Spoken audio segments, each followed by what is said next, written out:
Drops are a huge part, and Miles Sanders' fumbles a huge part. And so you had them, but then at the same time, you're encouraged because you did do things in that football game that make you go, we could be a good football team this year. But what about the Micah piece? What if Micah was coulda, shoulda, woulda? Would they have won the game? I think they win the game with Micah Parsons, yes. Yeah. I do.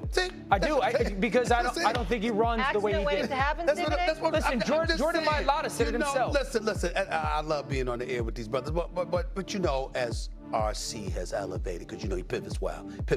As he has elevated, you know, it's kind of hard for him to just sit up there and Stephen A was right. I mean, I got no problem. But he's absolutely right. Right. And by the way, Ceedee Lamb's a great guy.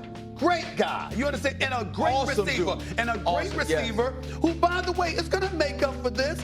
Last night was an indication that as things change, they remain the same. Something will go wrong. Just be patient. Wait for it. They won't let you down. That's what they did last night, yet again. So let me tell you this. This was my pregame last night because I was at the game last night. I was at the game on the sideline with David Mulligetta. That's right. Actually, That's right. And then Stephen Jones walks over to me, and driving down there, I was thinking to myself, the Jones family just doesn't care. They absolutely love this man, right? And there is nobody in the world that talks about the Dallas Cowboys, the Jones family, as much as this dude. Yeah. And I'm saying to myself, like, they just don't care. Stephen Jones walks over to me on the sideline, hugs me, is laughing, and goes, boy, you've been killing me. But I don't care. I love you. There you go. Gives me a hug because they truly are operating in a world where they're doing what's best for the Dallas Cowboys.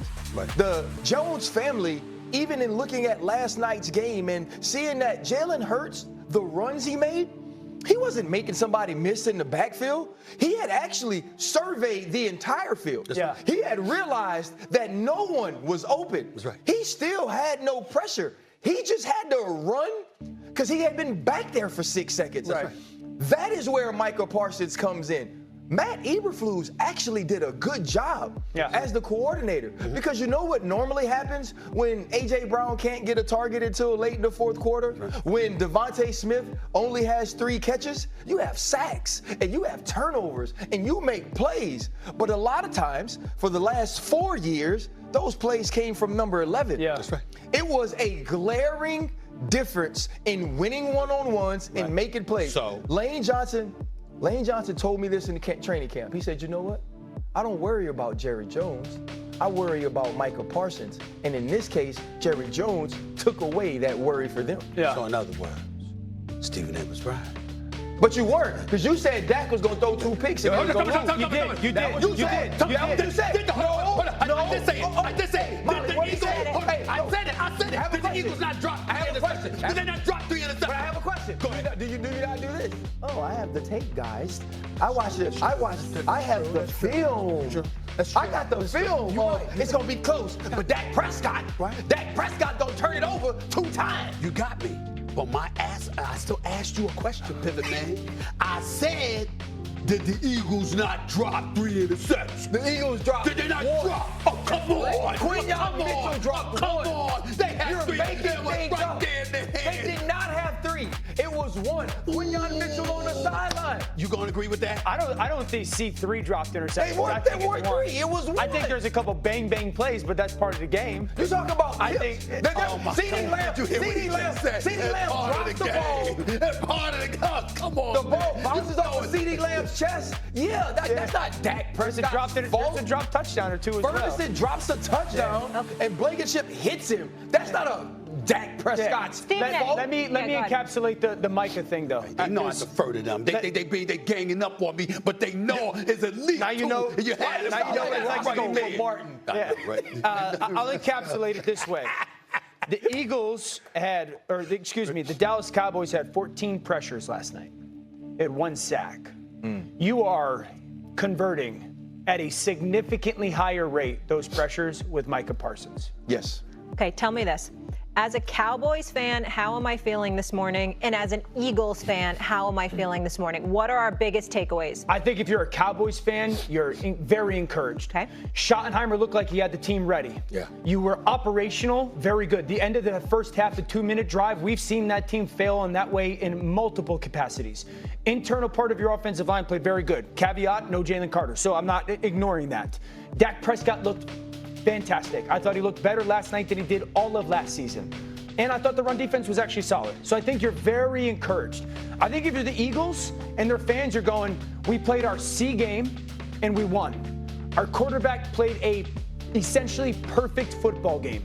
Our offensive coordinator, who's new, looked really good. I am a little bit 9 penalties on defense, and a lot of them were controllables. Multiple personal foul penalties. The Jalen Carter thing, I do think is a worthy conversation. And also, we talked about it yesterday morning. If you're the Cowboys, what are you going to do? I'm throwing every ball opposite Quinyon Mitchell. Last night, the Cowboys in the game threw often opposite Quinyon Mitchell. So you do have to be a little bit concerned about the corner playing opposite Quinyon Mitchell. Stephen A., if you're a Cowboys fan, how are you feeling this morning? Honestly speaking, in all seriousness, they should feel good.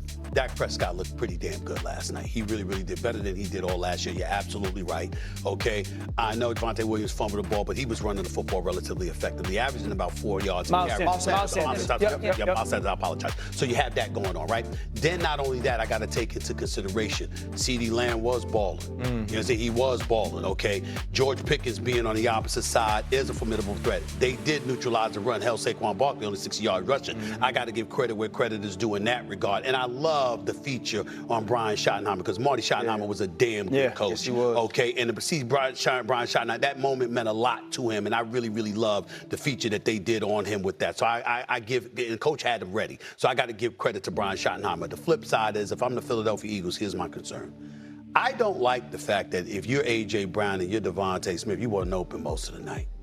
I just don't. What do you mean? I'm just saying, the Dallas Cowboys did a damn good job defending against them. Like RC said, you know, you standing in the pocket for 6 seconds, the good side is that Jalen Hurts was able to run. Yeah. The bad side was that he